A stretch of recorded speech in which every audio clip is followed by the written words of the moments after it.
హల్లెలూయా. మన ఆధ్యాత్మిక జీవితాలు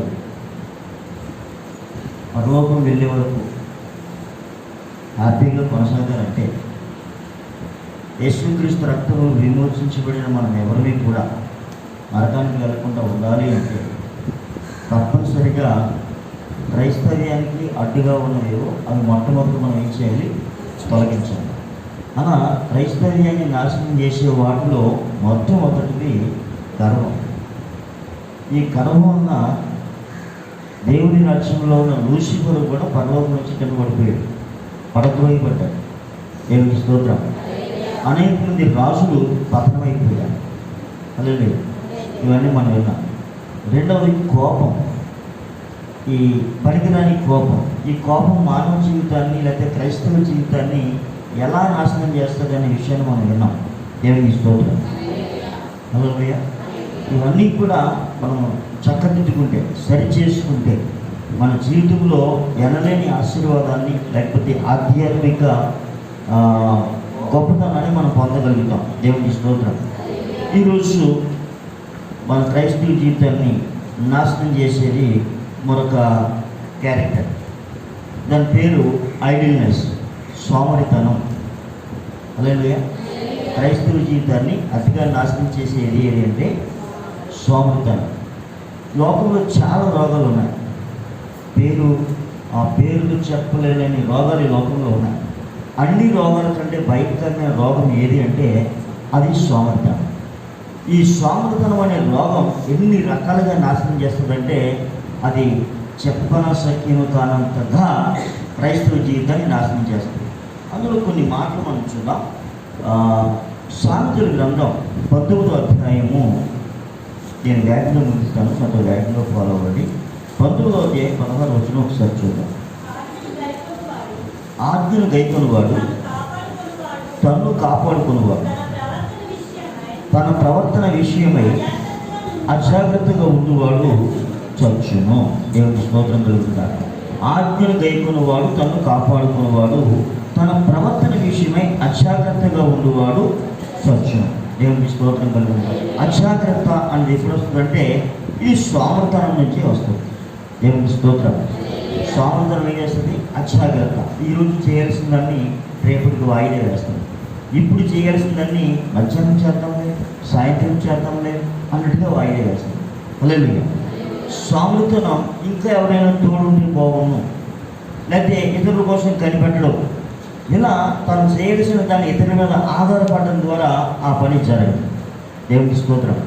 అలా చాలా ఇంపార్టెంట్ విషయాలు. ఉదాహరణకి మనం ఒక ట్రైన్కి వెళ్దాం అనుకున్నాం, కానీ లేవడానికి వెళ్దాంలే అనుకున్నాం. దానివల్ల జరిగే విషయాలు నేను చెప్తాను. 30 రూపాయలతో అయిపోయేది 100 రూపాయలు ఖర్చు పెట్టిన దినాలు కూడా ఉన్నాయి నా జీవితంలో. దేవునికి స్తోత్రం కలుగుతుంది. ఏంటి కారణం అంటే సోమరితనమే. ఎన్నో విలువైన విషయాలు నిర్లక్ష్యం చేయడం ద్వారా ఎంతో నష్టపోయింది నా జీవితంలో కూడా. యేసుప్రభు నమ్మకం ఉంది. దేవునికి స్తోత్రం. హల్లెలూయా. కనుక మరొక మాట పక్కన చూడండి. అజాగ్రత్తతో పాటు 21వ అధ్యాయం 25వ వచనం. సోమరివాని చేతులు పని చేయనొల్లవు, వాని ఇచ్చ వాని చంపును. దేవునికి స్తోత్రం. సోమరివాని చేతులు ఏం చేయబట? పని చేయడానికి ఇష్టపడబట. దేవునికి స్తోత్రం. వాని కోరిక వానిని చంపు. నాకు తెలిసిన కొందరు వ్యక్తులు ఉన్నారు. వాళ్ళు మొట్టమొదటి వాళ్ళు అడిగేది ఏంటంటే, మీరు ఏం చేస్తున్నారు? ఫలానా పని, మీకు జీతం ఎంత వస్తుంది? ఓ 25,000 వస్తుందా అని దాని గురించి వాళ్ళు ఆలోచిస్తూ ఉంటారు. 25,000 ఎలా సంపాదించారు? కానీ వాడు రూపాయి కూడా సంపాదించారు. కారణం ఏంటంటే వాళ్ళు సోమరితనం. ఎదుటి వాళ్ళు చూసి వారు వెళ్తారు. దేవునికి స్తోత్రం కలుగుతుంది. హల్లెలూయా. సోమరులు ఎప్పుడు కూడా ఇతరులు అంచనా వేస్తూ ఉంటారు తప్ప దాని ద్వారా అంటే వాళ్ళకంటే నేనేది సాధించేద్దాం, సంపాదించేద్దామని ఆలోచన చేస్తారు, కానీ ఒక అడుగు కూడా ముందుకు వేయలేదు. దేవునికి స్తోత్రం. హల్లెలూయా. కనుక మన జీవితంలో ఉన్న సోమరితనం చిన్న పనుల విషయంలో, ఫర్ ఎగ్జాంపుల్ ఫ్యాన్ పెట్టాం, ఇంకా లైట్ పెట్టాం, దీనికి టేప్ వేయలేదు. ఏం వేయలేదు? టేప్ వేయలేదు. దీనికి కారణం చాలా ఉన్నాయి. ఏంటంటే మనం అరగంటలో ముగించేసుకుంటామని ఇవన్నీ వేస్తే టైం సరిపోదని టేప్ వేయలేదు. కొన్నిసార్లు ఏదో కారణంతో మనం ఇలా ఆపేయచ్చు, దానికి టేప్ వేయలేదు. ఈ లోపు ఎవరు పిల్లలు వచ్చి దాన్ని పట్టుకున్నారు. ఏమైంది? చాకు ఏం జరిగిందిరా అంటే ఆ పిల్లడానికి గెలవని ఎవడు చెప్పాడు? ఎన్ని తర్వాత విషయం వాడు అక్కడికి వెళ్ళాడు, పట్టుకున్నాడు. ఎందుకు చాకుంటుందంటే దానికి టేప్ వేయలేదు. దాని పని ఎంత? 1 minute. అలాగే అలాగే అలాగే కొన్నిసార్లు మన తలుపు గడియ ఇలా బయటకు తీసుకుంది. తలుపు గడియ వెళ్ళేవాళ్ళు ఇలా వెళ్ళేటప్పుడు ఇలా పక్క నుంచి వెళ్ళిపోతారు తప్ప ఆ గడ పక్కన రాదు. తలుపు చారేసింది, తలుపు నుంచి ఇలా ఇలాగైనా వెళ్ళిపోతారు తప్ప తలుపు చూసుకుని ఈజీగా వెళ్ళచ్చు.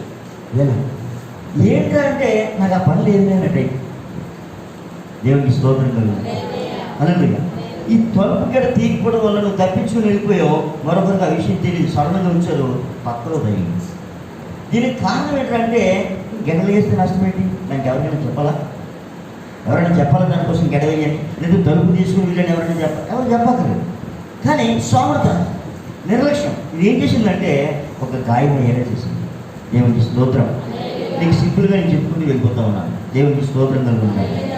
అలాగే సోమరితనం విశాల మార్గంలో కనిపిస్తుంది. ఏ మార్గంలో అంటే మందిరానికి వెళ్తాం, వాక్యం వింటాం, ప్రార్థన చేస్తాం, కానీ లోతుకి వెళ్తాం. పైన ఆదివారం వచ్చిందా లేదా, గుడికి వెళ్ళామా లేమా, వాక్యం విన్నామా లేదా, అందరూ ఆరాధన చేస్తుంటే నేను మౌనంగా ఉన్నానా లేదా, వెళ్ళడం ప్రాముఖ్యం, మిగతా ఎన్ని ఎందుకులే అనే టైప్లో ఉంటుంది. దేవునికి స్తోత్రం.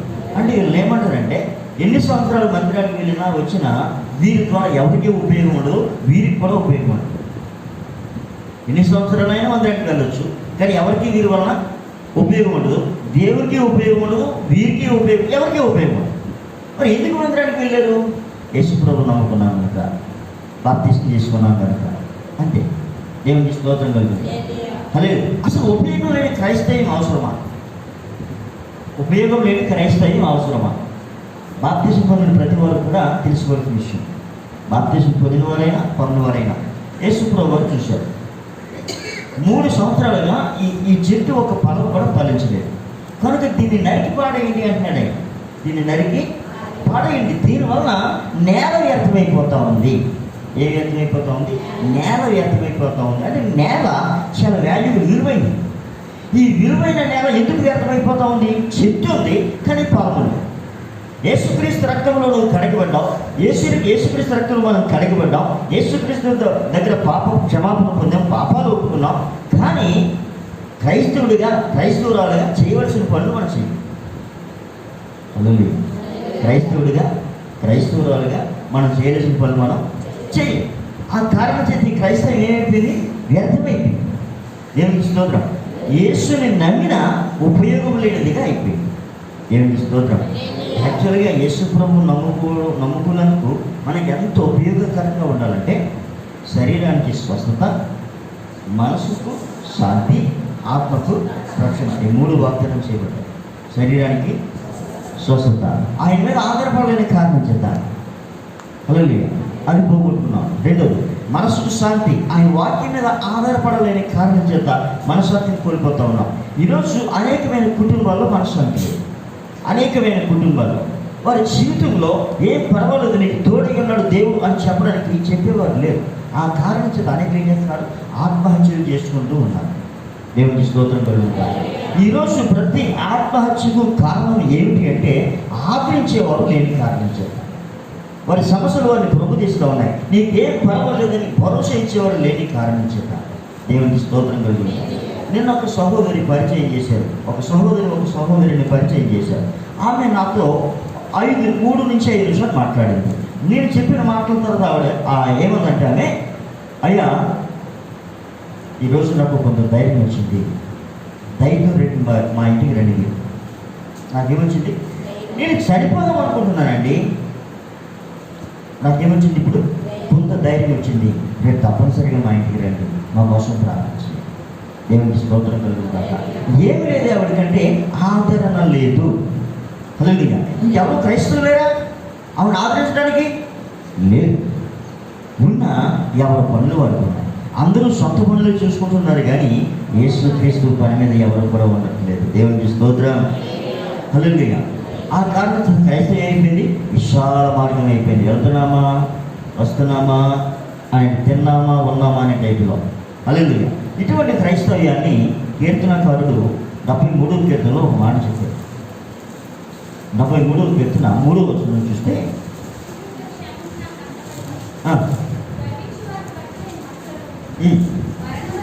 మరణమందు వారికి యాతన లేదు, వారు పుష్టిగా ఉన్నారు, ఇతరులకు కలిగే ఇబ్బందులు వారికి కలగవు, ఇతరులకు పుట్టినట్లుగా వారికి తెగులు పట్టుదు. కావున గర్వం కంఠహారము వలె వారిని చుట్టుకొనిచున్నది, వస్త్రము వలె వారు బలత్కారము ధరించుకుంది, కొవ్వు చేత వారి కన్నులు మెరగలై ఉన్నది, వారి హృదయ ఆలోచనలు. చూడండి, ఏమిటి స్తోత్రం కలుగుతుంది. వీరికి ఏం లేవంటే మరణమందు వారికి యాతన లేవండి. అసలు క్రైస్తవుడికి మరణమందు యాతన లేదా? మరణమందు యాతన లేకపోతే, మరణం కొరకు ఆలోచన లేకపోతే అసలు యేసుప్రభువు నమ్ముకోవడం ఎందుకు? యేసుప్రభు మీద లోకంలో ఉన్న భోగభాగ్యాలు ఇస్తాడైనా కాదు, అవి ఎవరైనా ఇస్తారు. అలాగే లోకంలో చాలామంది వాటిని అనుభవిస్తూ ఉన్నారు, కానీ వారికి లేదల్లా ఏంటంటే నెమ్మది లేదు, శాంతి లేదు, సమాధానం లేదు, చస్తే ఎక్కడికి వెళ్తామో తెలియని వాడిగా ఉన్నారు. అయితే చనిపోతే పరలోకం వెళ్తామని తెలిసిన వాడు క్రైస్తవుడు. ఈ పరలోకం వెళ్ళడం కొరకు వాడు ఎంత ప్రయాసపడాలి అంటే, మనల్ని పరలోకం తీసుకుని వెళ్ళడానికి దేవదేవుడు పరలోకాన్ని విడిచిపెట్టి భూమి మీదకి వచ్చాడు. ఏమి విడిచిపెట్టి? పరలోకాన్ని విడిచిపెట్టి భూమి మీదకి వచ్చాడు. ఎందుకు అంటే మనల్ని పరలోకం తీసుకొని వెళ్ళాలి అంటే అక్కడి నుంచి వచ్చేయంటే అయిపోయే పని కాదు. లేదు, అక్కడి నుంచి వచ్చేయంటే అయిపోయే పని. ఆయన దేవుడు, కానీ ఆ దేవుడు మనిషిగా ఈ లోకానికి వచ్చి మన కొరకు రక్తము కార్చి మనమందరినీ పాపాన్ని ఆయన దగ్గర ఒప్పుకొని క్షమాపణ పొంది తిరిగి చెందించి మారు మనసు పొంది ఆయన మార్గములో నడిస్తేనే కానీ పరలోకం. దేవుడికి స్తోత్రం. హల్లెలూయా.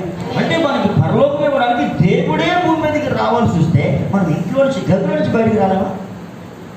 ఈరోజు క్రైస్తవం మాట్లాడాం, నేను బయట వింటానులేండి అనేవాళ్ళు ఉన్నారు, నేను టీవీలో చూస్తున్నానులేండి అనేవాళ్ళు ఉన్నారు, నేను సెల్ ఫోన్లో చూస్తున్నానులేండి. వాటి ఇది కాదు. దేవుడికి స్తోత్రం కలుగుతాను. నువ్వు ఎక్కడ పడితే అక్కడ చూస్తే ఆయన అక్కడ నుంచి ఎక్కడికి రావడం ఎందుకు? హల్లెలూయా, హల్లెలూయా.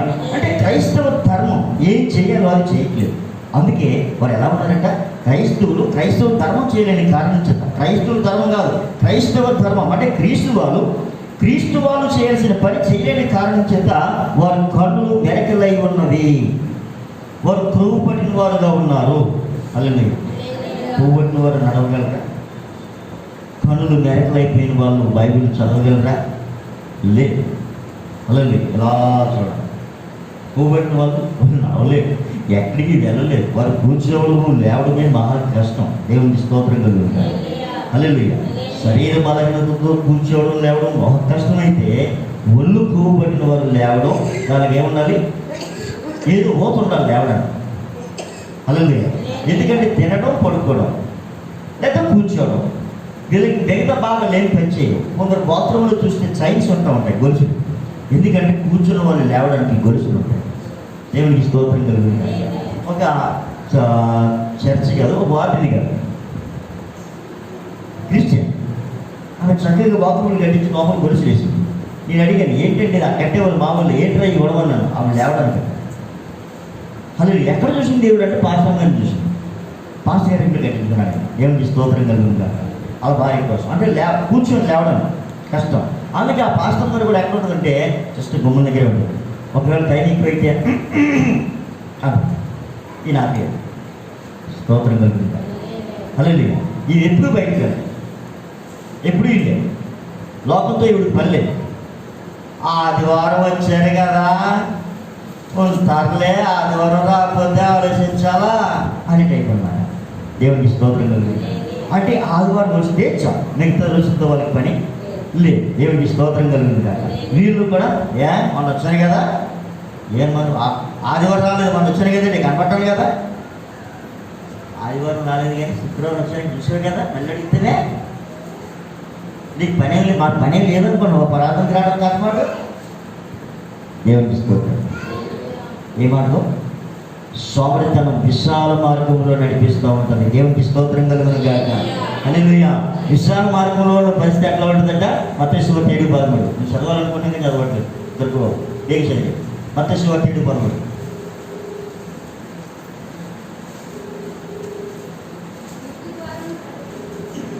మత్తయి సువార్త 7:13. ఇరుకు ద్వారమున ప్రవేశించుడి, నాశనానికి పోవు ద్వారం వెడల్పును, ఆ దారి విశాలమునయ్యున్నది, దాని ద్వారా ప్రవేశించేవారు అనేకులు. జీవమునకు పో ద్వారము ఇరుకును, ఆ దారి సంకుచితమునై ఉన్నది, దాని కనుగొని వారు. ఇదేంటండి, మందిరంలో చాలామంది ఉన్నారు, లోకంలో క్రైస్తవులు కోట్ల కొలది ఉన్నారు, కానీ ఆయన అంటే ఉన్నాడు ఇరుకు ద్వారమును ప్రవేశించుడి. నాశనానికి వెళ్ళే ద్వారం వెడల్పుగా ఉంది, విశాలంగా ఉంది, దాని ద్వారా ప్రవేశించేవారు అనేకులు. కానీ నువ్వు పరలోకం వెళ్ళాలంటే మాత్రం ఇరుకు మార్గంలోనే వెళ్ళాలి. ఏదైనా చర్చ కదండి, ఎక్కడైనా బాప్తిజం తీసుకున్నాను కదండి, బైబిల్ అంతా చెప్తుంది. నువ్వు ఇరుకు మార్గంలో ప్రవేశిస్తే, ఇరుకు మార్గంలో నడవడం నేర్చుకుంటే, ఇరుకు మార్గంలో పరిగెత్తడం నేర్చుకుంటేనే నీకు పరలోకం. దేవునికి స్తోత్రం. సోమరులకు ఇరుకు మార్గంతో పనిలేదు. దేవునికి స్తోత్రం. హల్లెలూయా, హల్లెలూయా. క్రైస్తవం అనేది ఎదిరిది. క్రైస్తవం అనేది గాలి కొట్టుకొని పోయేది కాదు. గాలి కొట్టుకొని పోయేవారు ఎట్లా ఉంటారో ఇక్కడ ఒక మాట చూపిస్తాను. యాకోబు, ఎవరైనా ప్లీజ్ సహాయం చేయండి. యోధ పత్రిక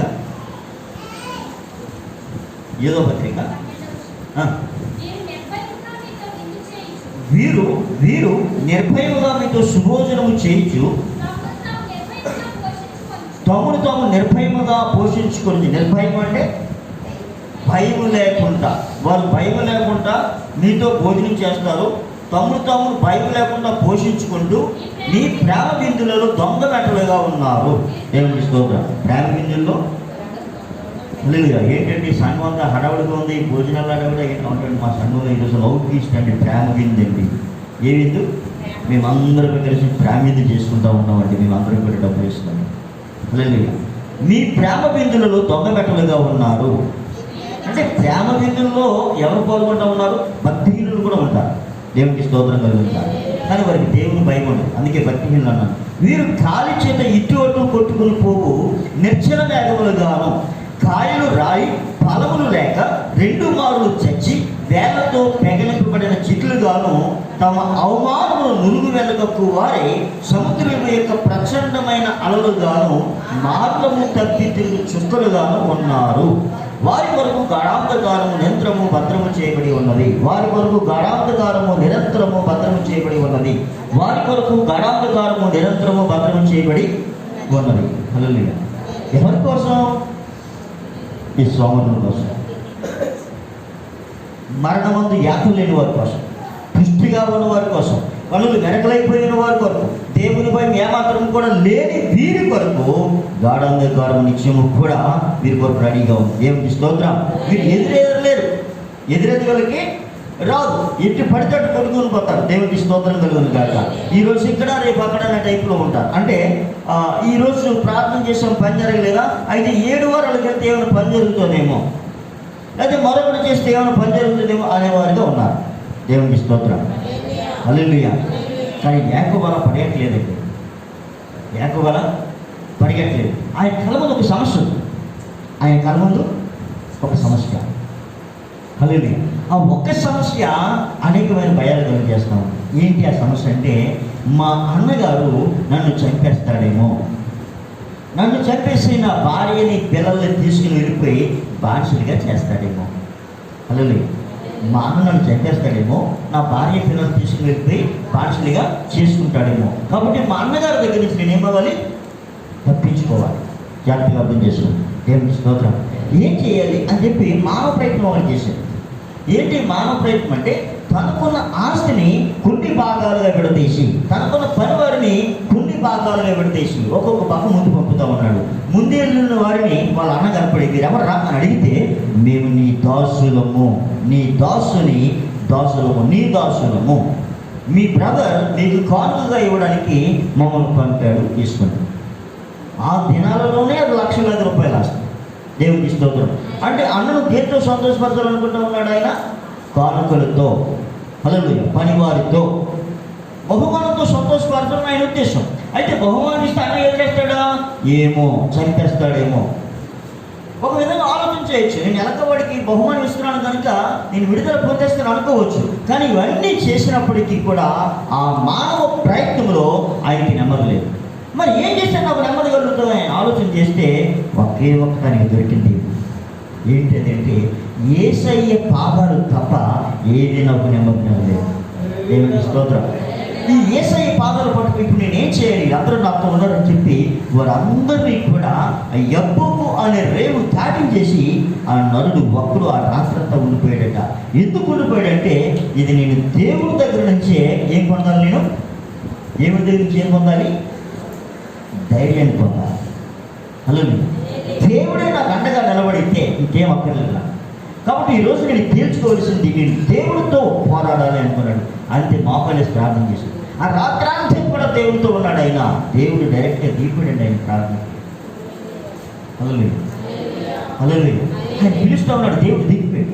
దేవుడు వచ్చి అంటాడు, సరే తెల్లవైపోతుంది, నేను వెళ్ళిపోతున్నాను, చూద్దాం అన్నాడు. కాదు, నువ్వు నన్ను ఆశీర్వదిస్తేనే కానీ నేను వెళ్ళలేదు, నువ్వు నన్ను ఆశీర్వదిస్తేనే కానీ నేను పోనివ్వను. నీకేం కావాలి? ఆస్తి ఉంది, భార్యలు ఉన్నారు, అన్నదమ్ములు అన్నీ ఉన్నాయి కదా. కాదు, నువ్వు నన్ను ఆశీర్వదించాలి. దేవునికి స్తోత్రం. వీరి నుంచి విడిపించుకున్నామని దేవుడు ఒక శోధన తుంటే నాకు విరిగిపోయినది అన్నాడు. దేవునికి స్తోత్రం. అలాగే ఇప్పుడైనా నన్ను వదిలేస్తాడేమో అని. కానీ చాలాసార్లు మనం కూడా ప్రార్థన చేస్తూ ఉంటే ఏదో ఒక శోధన ఎదురవుతూ ఉంటుంది.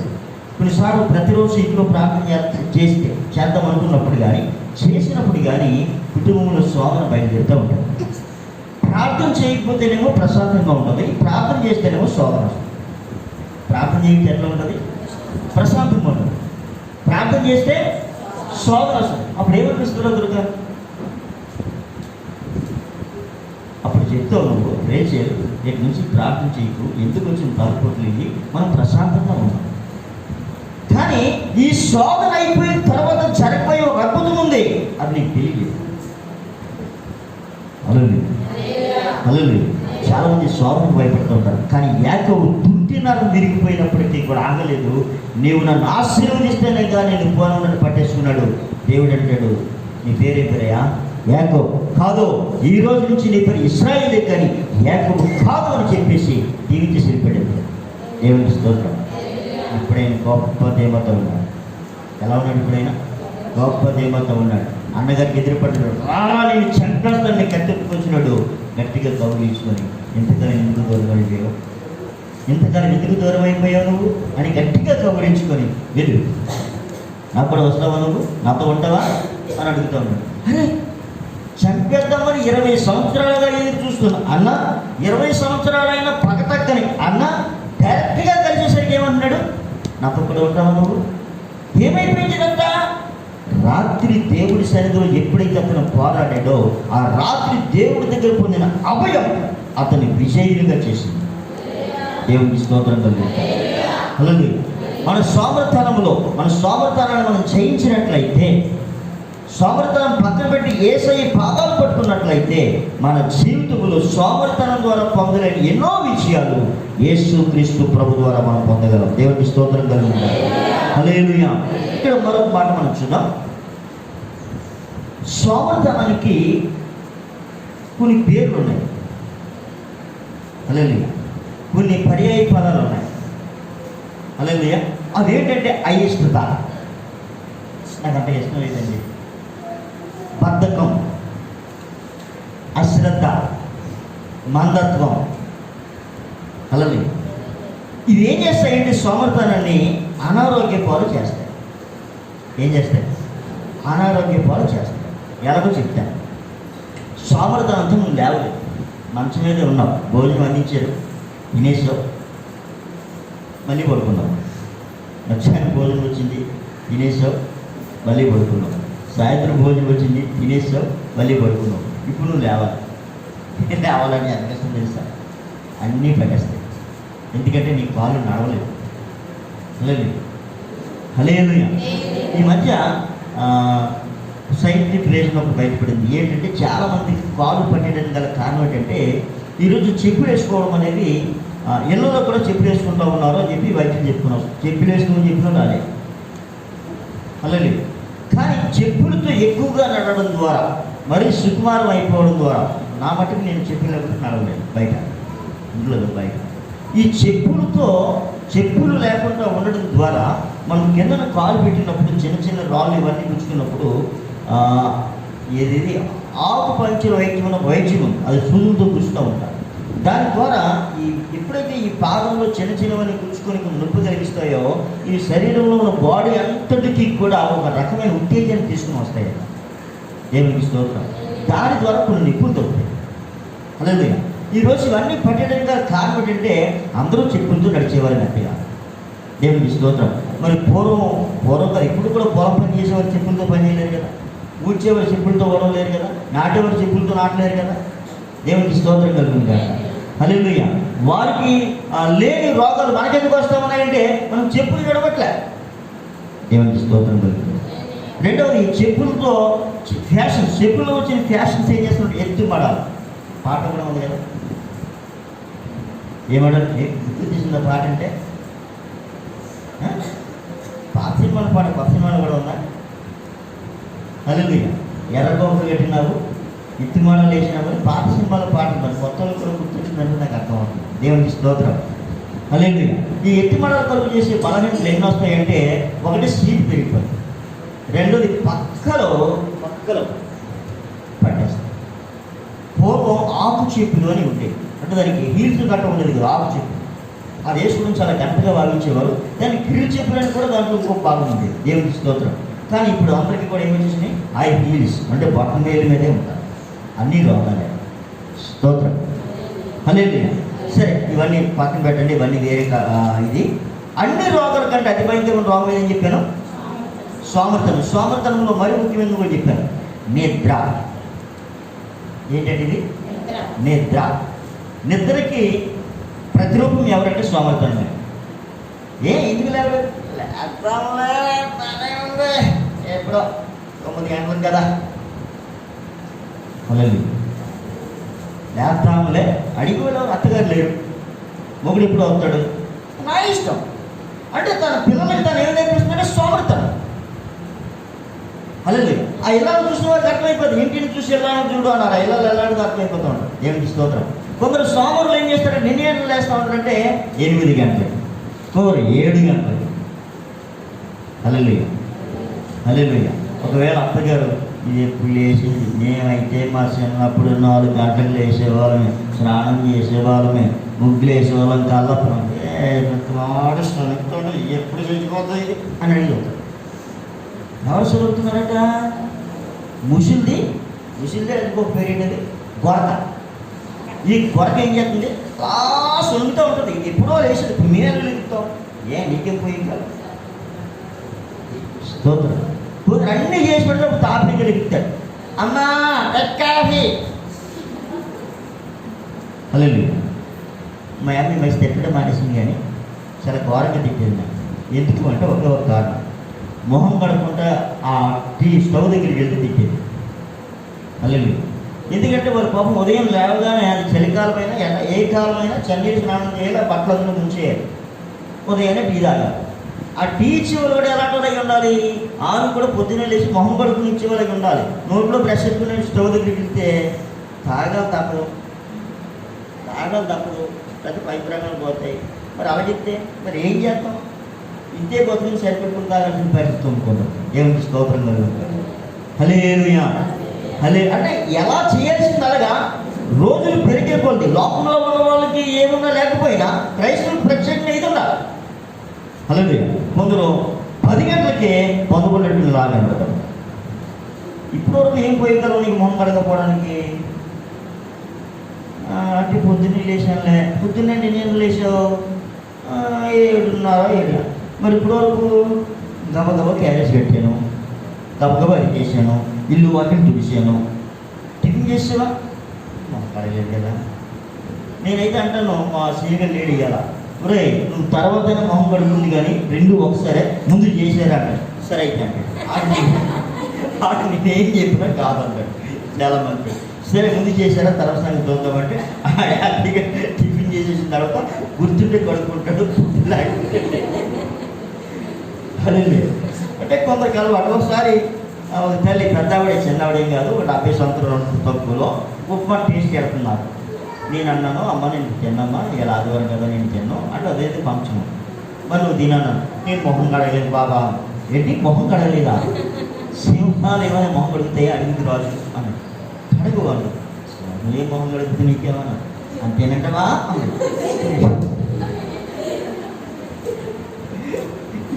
అంటే అవకాశం లేక కొందరు తినరు, లేకపోతే పక్కలకి ఏమన్నా తెలుసుకోవట్లేమో మా యవాణి తినరు. ఎవరు చూడకపోతే మాత్రం అది ఏమైనా స్తోత్రం. ఏ అంటే ఒక ఎప్పుడు కడుగుతావు ఈ సలాక్. అరే నువ్వు అంతవరకు ఎందుకు ఉండిపోయావు? సోమర్థన. దేవునికి స్తోత్రం. హల్లెలూయా హల్లెలూయా. కొందరు ఉంటారండి ఎంత పని చేసినా మరి ఉదయాన్నే లేవడం అలవాటు అయినా ఒకవేళ అర్జెంటుగా కొబ్బరి వచ్చింది అనుకోండి, ఇలా ఉన్న చీర ఇలా దించేసి పదా అంటారు. వాళ్ళు ఎప్పుడు చూసినా వాళ్ళు అప్పుడే రెడీ అయినట్టు ఉంటారు. వాళ్ళు ఎప్పుడు చూసినా వాళ్ళు అప్పుడే రెడీ అయినట్టు ఉంటారు. దేవునికి స్తోత్రం. అంటే కారణం ఏంటంటే వాళ్ళు ఉదయాన్నే తల స్నానం చేసేసారు, మొహం చేసేసారు, స్నానం చేశారు కాబట్టి వాళ్ళు ఏ పని చేసుకున్నప్పటికీ అర్జెంటుగా ఎవరైనా పిలిచినప్పటికీ వెళ్ళిపోయే పరిస్థితి వచ్చిందంటే వాళ్ళు రెడీగా ఉన్నారు. కొందరు అంటారు, అయ్యో స్నానం చేయాలి అంటే ఎంత టైం పడుతుంది నీకు? దేవునికి స్తోత్రం. ఎప్పుడు చేయాల్సిన పని అది పొద్దుటి మా లేనమ్మ బయట కోసం మన కోసం మాట్లాడుతున్నాం. మా అమ్మకు ఒళ్ళు ఉడికిపోతుంటారు. ఆ చేతులు పేలుతుంటే వెళ్ళుంటేటి గడ్డిస్తే ఇప్పుడు ఎక్కడేమో కొట్టలేదు చూసాను. ఏంట్రా ఈ పరిస్థితి అంటే ఒకే ఒక కారణం. ఎందుకంటే రాత్రి పడుకోవడం 1 గంట 12, 2 అవుతుంది. సరే ఉదయం వేసి ప్రార్థన చేసేది అయిపోయింది. ఇప్పుడు కరెక్ట్గా 12 గంటలు బట్టలు పెట్టుకుని అంటే మా ఆవిడేమో భోజనం చేయండి భోజనం తిని బట్టలతో బయలుదేరాలి. అక్కడికి స్నానం మొత్తం తెల్లవారు కడిగేసింది, కానీ స్నానం మాత్రం ఇప్పుడు మామూలుగా ఎలా ఉంటుంది చెప్పదమ్మా ఒళ్ళు ఎందుకు ఒళ్ళు పడిపోతూ ఉందంటే సోమవారం ఈ స్నానం పొద్దున్నే చేస్తారు. అదే చాలా మంది వారి జీవితంలో సోమరతనం ద్వారా ఎన్నో ఆశీర్వాదాలు పోగొట్టుకుంటూ ఉన్నారు. వారి ఆత్మీయ జీవితాన్ని కూడా ఏం చేస్తూ ఉన్నారు? వాళ్ళు నాశనం చేసుకుంటూ ఉన్నారు. దేవునికి స్తోత్రం కలిగింది కాక. కనుక క్రైస్తవ జీవితంలో మన ఆధ్యాత్మిక జీవితాన్ని నాశనం చేసే అన్ని క్యారెక్టర్లో ఒక ప్రాముఖ్యమైన క్యారెక్టర్ ఏంటంటే అది సోమరితనం. దేవునికి స్తోత్రం కలిగింది కాక. హల్లెలూయా. ఈ సోమరితనం ద్వారా మనం ఎన్నో విలువైన అవకాశాలు కోల్పోతూ ఉంటాం. ఉదాహరణకి మనకి ఎవరో జాబ్ ఇద్దాం అనుకున్నాం, మనం చెప్పారు మీరు పలానా సమయంలో రండి ఎమ్మెల్యే గారు ఉంటారని చెప్పారు. సరే ఎమ్మెల్యే గారు ఎందుకు ఉంటారు? నా కోసం ఆయన ఉంటారని చెప్పి ప్రార్థన చేసుకున్నట్టు నా కోసం ఉంటారని చెప్పి అలా 6 గంటలకు రావడం మనం 7 గంటలకు వెళ్ళాం. నువ్వంటే స్వామివి ఆయన బయటకు వెళ్తే ఆయన కుదరదు. బోల్డ్ పన్ను ఏమయ్యా నువ్వు ఈరోజు ఆయన దొరకకపోతే మీకు ఒక ఎగ్జాంపుల్ చెప్తాను. కాకినాడలో చర్చ్ ఓపెనింగ్ అయిపోయినట్టు నాతో పాటు జోసఫ్ అని ఒక అబ్బాయి నాడు వాడు రమ్మన్నాను, ఫ్యామిలీతో రమ్మన్నాను. వస్తానని చెప్పి సడన్గా రానన్నాడు. వాడు ఆత్మ ఎలా నేర్పించినా లేదు. మొత్తం వెళ్ళిపోయినట్టు వాడు ఉంటే బాగుండు అనుకున్నాను. మార్పు రోజు లాక్డౌన్, మార్పు రోజు నుంచి వాడు ఉంటే పరిస్థితి ఏమైపోయాం స్తోత్రం. ఏ రాత్రి అయినా పర్లేదు వెళ్ళిపోతాను. వాడు తెగింపు వాడికి ఏమిచ్చిందంటే శ్వాసనిచ్చింది. దేవునికి స్తోత్రం కలిగింది. వాడి ఇంట్లో వాడు ఉండడానికి, వాడు దేవుడిని ఆరాధన చేసుకోవడానికి, వాడి సంఘాన్ని నడిపించడానికి అది మేలు. హల్లెలూయా. కొన్నిసార్లు ఎక్కడ పడుకుందామని చూసి వాడు కొందరు ఉంటారు, అవకాశం ఇస్తే దేవునికి స్తోత్రం కలిగింది కాదు. కానీ కొందరు రోడ్డుని లెక్క చేయరు, సుఖాన్ని లెక్క చేయరు. దేవునికి స్తోత్రం. సోమరి ఎప్పుడు కూడా సుఖం కోసం చూస్తూ ఉంటాడు, నిద్ర కోసం చూస్తూ ఉంటాడు, ఈ రోజు చేసే పని రేపు చేద్దామని చూస్తూ ఉంటాడు. అలా చేసి నష్టపోయిన బ్యాచ్ మీకు ఇద్దరు చూపించి నేను ముగించేస్తాను. చూడండి ఇక్కడ మత్తయి సువార్త 25వ అధ్యాయం 26, మత్తయి సువార్త 25:26 నేను ముగించిపోతున్నాను. వాణిని చూసి సోమరువైన చెడ్డదాసుడా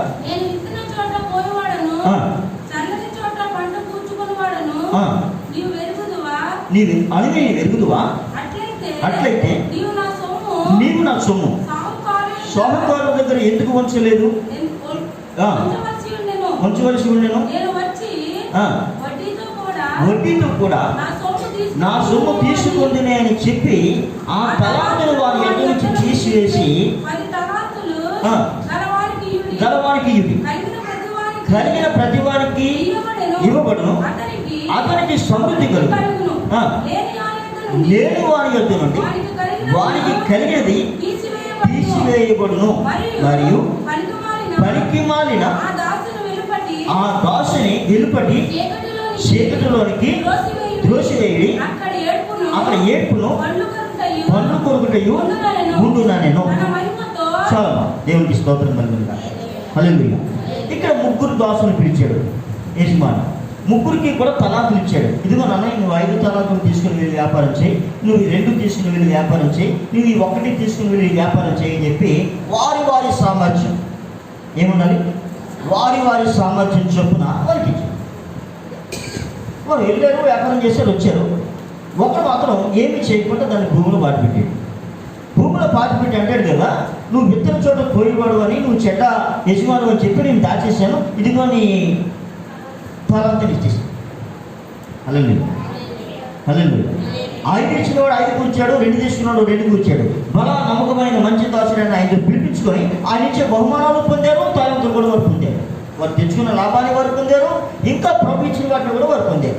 కానీ ఏమి చేయవాడి దగ్గర తీసుకొని చెడ్డ దాసుడా, ఒకవేళ నీవు దీన్ని వ్యాపారం చేయడం నీకు ఇష్టం లేకపోతే దీన్ని షావుకారు దగ్గర ఉంచినట్లయితే వడ్డీతో పాటు ఉంచింది కదా, ఇది నాకు ఉపయోగపడలేదు, నీకు ఉపయోగపడలేదు, కనుక వీళ్ళు తీసుకుని వెళ్ళి అందులో వాడే అన్నాడైతే ఏమి తీసుకోవాలి. మనందరికీ కూడా ఒక తలాంతం. ఏంటో తలాంతం? పరిశుద్ధాత్మ, హోలీ స్పిరిట్. దేవునికి స్తోత్రం.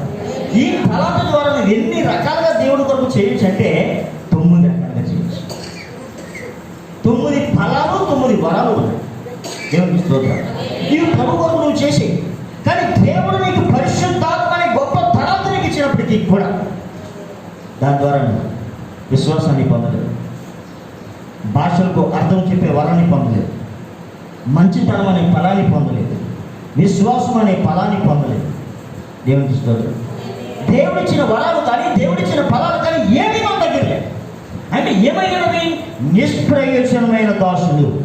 దేవునికి స్తోత్రం. హల్లెలూయా. వాడు ఒక్కడే ఆ పని చేయలేకపోయాడు, వాడు తీసుకుని ఎక్కడ పడేసాడు. కానీ మనం ఆలోచన చేసుకున్నాం, దేవుడు మనందరికీ కూడా మనకి సామర్థ్యం లేకపోయినప్పటికీ కూడా సామర్థ్యాన్ని కలుగు చేసే పరిశుద్ధాత్మ మనకి ఇచ్చాడు. మనకి యాక్చువల్గా ఏం లేదు, సామర్థ్యం లేదంటే దాని అర్థం ఏంటి? చదువు లేదు, రెండవది జ్ఞానం లేదు, మూడవది తెలివి లేదు. హల్లెలూయా. చదువు లేదు, జ్ఞానం లేదు, తెలివి లేదు, మాట్లాడే శక్తి లేదు. హల్లెలూయా. అంటే మనం అన్ని విషయంలో ఎవరంటే జీరో. హల్లెలూయా. నేను కొన్నిసార్లు అనుకుంటాను, వీళ్ళు ఎంత తగ్గులు చక్కగా డ్రమ్ వాయిస్తూ ఉన్నారు, చక్కగా కాంగు కొడుతూ ఉన్నారు, చక్కగా గంజి వాయిస్తూ ఉన్నారు అని చెప్పి కొన్ని వాళ్ళ పాదం దగ్గర కూర్చుంటే బాగుంటుంది అనిపిస్తూ ఉంటారు. ఎందుకంటే నాకు గంజి కొట్టడం, డ్రమ్ వాయించడం రావు, పాటలు పాటలుతే గాడి తీసుకోవాలి అంటే నాకు ఏ తలాంతు లేదు. హల్లెలూయా. హల్లెలూయా. వీళ్ళు ఎంత దగ్గర అనిపిస్తూ ఉంటుంది నాకు. చాలాసార్లు నేను ఫీల్ అవుతాడు. దేవుడు అన్నాడు, అందుకే నువ్వు నాకు కావాలి. ఎందుకు కావాలి? నీకు ఏ తలాంతులు లేవు కనుక నువ్వు నాకు కావాలి. అదేంటది? తలాంతులు ఉంటే నా తలాంతులు పెట్టి దేవుడు నన్ను వాడుకుంటున్నాడు నువ్వు వచ్చి చేయబడతావు. నీకు ఏ తలాంతులు లేవు కనుక నేనే నీ తలాంతు. దేవుడి స్తోత్రం కలిగింది. హల్లెలూయా. హల్లెలూయా. అంటే ఈ తలాంతు ఎక్కడి నుంచి కలిగింది? మాట్లాడే తలాంతు ఎక్కడి నుంచి కలిగింది? నా చదువు బిడ్డ జీరో. హల్లెలూయా. నా చదువు పెద్ద చదువు కాదు, 6 తరగతి ఫెయిల్. హల్లెలూయా. మా ఆయన గేదెలు కాసుకోమన్నాడు, నేను టైలరింగ్ నేర్చుకున్నాను, అంతే.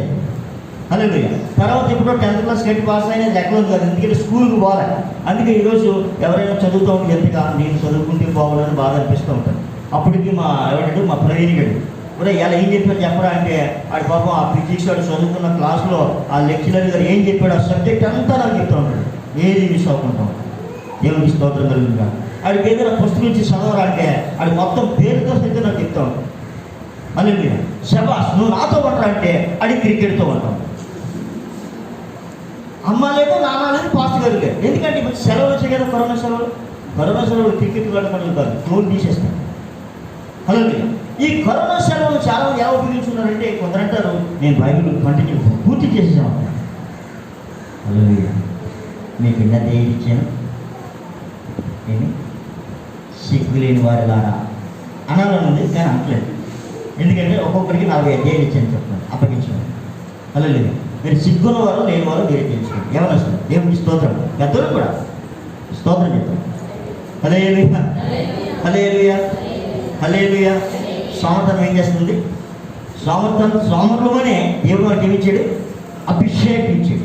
ఈ అభిషేకం లేకముందు, మీకు చెప్పు చేస్తున్నాను, ఈ అభిషేకం లేకముందు పేతురు ఒక పిరిగొడు, యేసుప్రభు శిష్యులు ఒక పిరిగొడు పారిపోయి.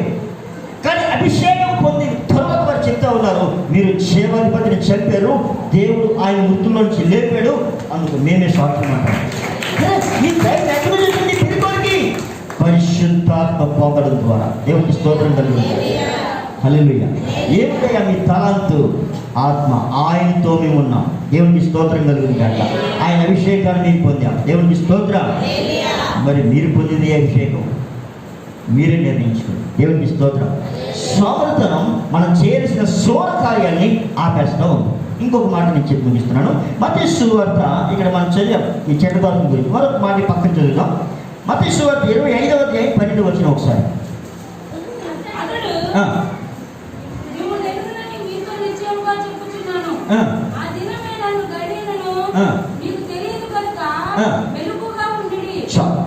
దేవునికి స్తోత్రం కలుగుతా.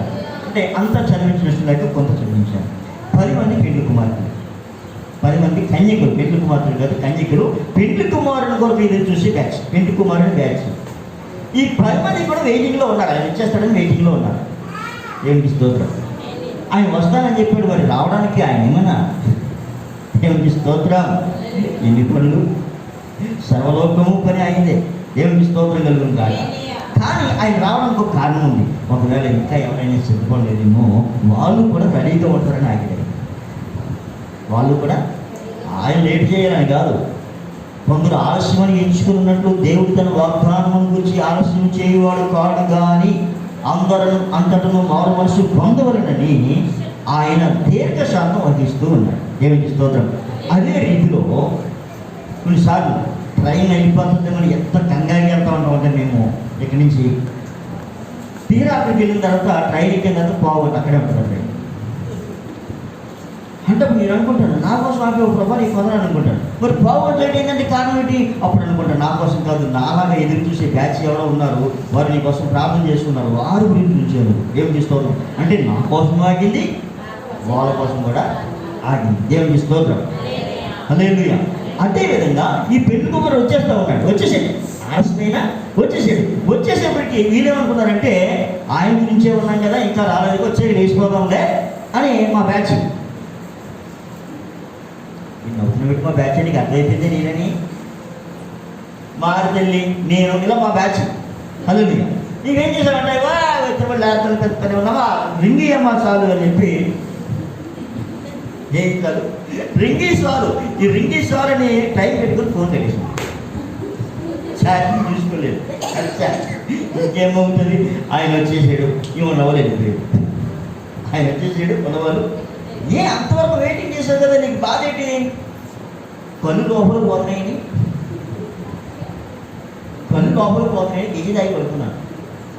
అంటే పడుకుంటే నేను కొబ్బరి పోతాయని గెజి దాగి పడుతున్నాను. కానీ ఈలోగా వచ్చింది అని చెప్పి అయినా పర్వాలేదు, రిక్వెస్ట్ చేసినప్పుడు మన ప్రభువే కదా, పాత ప్రభువే, కొత్త ప్రభువు ఏం కాదు కదా, యేసు ప్రభు మన పాతదే కదా అని గబగా వెళ్ళి Prabhu I love you, Prabhu I love you, Prabhu I love, తలుపు కొడుతూ ఉంటే తీసేటండి బాయ్ వేరే ఎక్కడి నుంచి వచ్చాడు, మీరు ఎవరన్నా తిప్పండి, ప్రభు మేమయ్యా, ఏ బండి బయటికి తెలివి, మీరెవరో నాకు తెలియదు.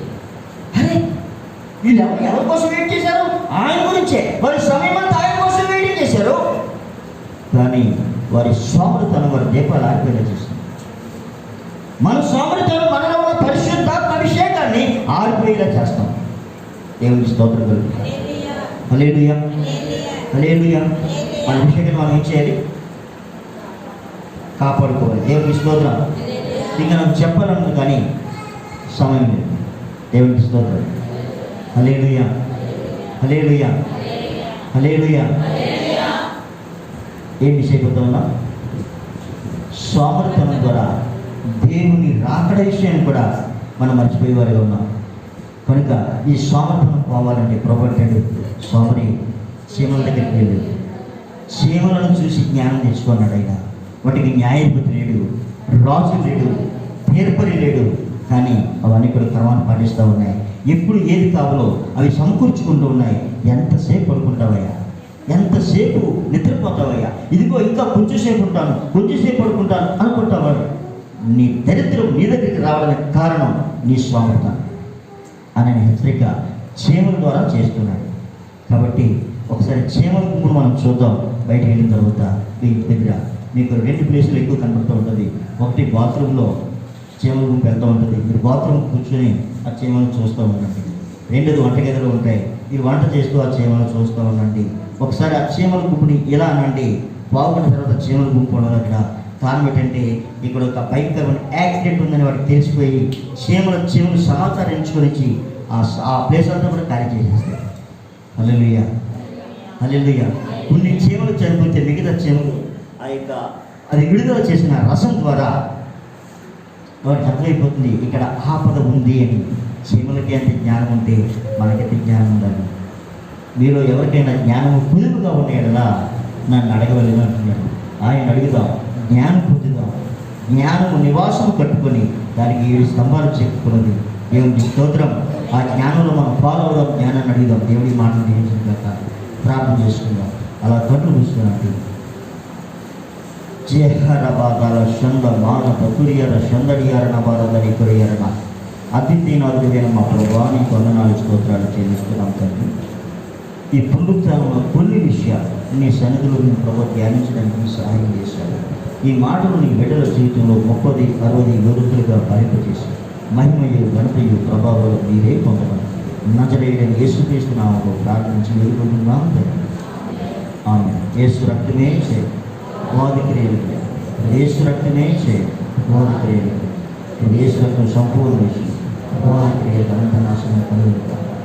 ఆమేన్. ఆశీర్వాదం. మహాదేవుని ప్రేమ, క్రీస్తునాథుని కృప, పరిశుద్ధాత్మని యొక్క అన్యోన్య సహవాసము ఆదరణ ఇప్పుడు ఎల్లప్పుడూ లోకమున సకల పరిశుద్ధులకు ప్రజల కొరకు పాటుపడుతున్న ప్రతి వారికి ఇది మొదలుకొని సదాకాలం తోడై ఉండునుగాక.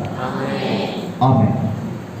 ఎవరైనా వచ్చి చిన్న ప్రార్థన